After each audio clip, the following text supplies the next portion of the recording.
رمضان كريم عليكم. النهاردة أول يوم في رمضان والبيوت كلها مليانة حركة. يا رب دايما بيوتكم تفضل كده منورة بالناس اللي انتوا بتحبوهم ويفضلوا حواليكم على طول. يا رب فويس امبارح كمان يكون ساعدكم تبدأوا كده بكلمة واحدة تكون هي البوصلة اللي جواكم. أنا عارفة ان كتير منكم دلوقتي ممكن يكون بيسأل نفس السؤال: يا ترى النية اللي أنا اخترتها امبارح هي نية صحيحة؟ وهل انا عرفت اعمل التمرين اللي قالته صفاء امبارح، ولا النية بتاعتي لسه محتاجة تصحيح؟ يا ترى النية اللي انا اخترتها هعرف اكمل بيها، ولا هي قلبت مني في لحظة لبرضو هدف هيضغط عليا وانا مش واخدة بالي وانا مش حاسة؟ عشان كده النهاردة انا حبيت اتكلم مرة تانية على النوايا، وجاية اقولك ازاي بقى النهاردة تعرفي تظبطي نيتك بشكل مظبوط. ولا النية بتاعتك ممكن تحتاج انها تعملي لها تعديل مسار وتحطيها وتفكري فيها مرة كمان. عارفة ايه اكتر حاجة بتخليني اعرف ان النية بتاعتي سليمة او صح؟ هي جسمي. لان جسمي هو الترمومتر اللي انا بقيس عليه النوايا بتاعتي والاهداف. الهدف دايما بيبقى مربوط بكلمة لازم والمفروض وواجب عليا ان انا اعمل. لما بتفكري في الهدف بتحسي بتقل في كتفك او مشاعر تقيلة عليكي، كأن بالظبط وراكي جبل وانتي لازم تطلعي الجبل ده. مشاعر الاهداف دايما بتبقى تقيلة علينا، لكن النوايا الحقيقية بتبقى خفيفة. لما بتفكري فيها بتحسي انك كأنك قادرة تتنفسي، كأن في حاجة مريحة جوه قلبك.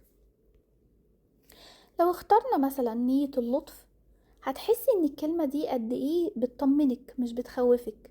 يبقى انتي نويتي هنا نية صحيحة. لكن لو نيتك لقيتيها لا، انا لازم النهاردة صوتي ما يطلعش خالص، لازم اكون هادية، وحسيتي كده بضغط عليكي، يبقى ده هدف متنكر عامل نفسه نية.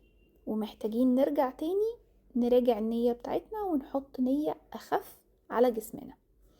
الفرق التاني مهم جدا، ان الهدف دايما مطلوب منك انك تلتزمي بيه. فلما بتقعي مرة بتحسي كأن اليوم باظ وان السبق ضاع منك. لكن النية دايما بيكون فيها سريان وجريان وهدوء، حالة كده بتبقى موجودة معاكي طول اليوم بتاعك.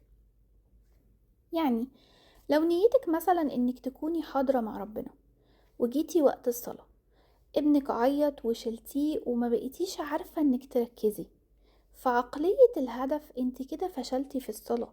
لكن في عقلية النوايا انت لسه في حالة حضور وقرب من ربنا، لان هنا الحضور مع ربنا خلاكي تستجيبي للرحمة اللي جواكي بابنك، وانك تكوني قريبة منه. وده قمة القرب من ربنا، ان انا لما بخلص النوايا بحققها كمان مش مع نفسي، لا، في تعاملاتي مع الاخرين. وده صميم النوايا. النية المظبوطة بتخليكي تقولي انا النهاردة عملت اللي قدرت عليه بقلب حاضر، وده كفاية جدا بالنسبة لي. وبتحسي من جواكي كده ان انتي مرتاحة وعاملة اللي عليكي ومطمنة. النهاردة بقى هطلب منك حاجة بسيطة جدا، تمرين مش هياخد منك ثواني. عايزاكي النهاردة وانتي واقفة في المطبخ او قبل ما تفطري بدقايق او في اي وقت خلال اليوم، اعملي كده تشيك بسيط جدا. قولي النية اللي انتي اخترتيها امبارح بصوت واطي، واسمعي كده الصدى بتاعها، صدى الكلمة دي في جسمك. واسألي نفسك الكلمة دي مدياني طاقة حلوة كده ان انا اكمل، ولا هي جت سحبت مني الطاقة اللي موجودة علشان انا خايفة اكون مقصرة. لو لقيتيها تقيلة استبدليها فورا بكلمة ألطف. بدل الإنجاز نخليها بركة، بدل المثالية نخليها السماح. افتكروا ان ربنا بيبص لقلوبنا مش لعدد الاطباق ولا عدد المهام اللي احنا خلصناهم. رمضان جاي السنة دي عشان نكون قلوبنا مرتاحة اكتر، مش علشان يزود الاحمال علينا. لو حسيتي في اي لحظة ان انتي مضغوطة، خدي نفس عميق وافتكري وفكري نفسك بنيتك، وارجعي للبوصلة بتاعتك.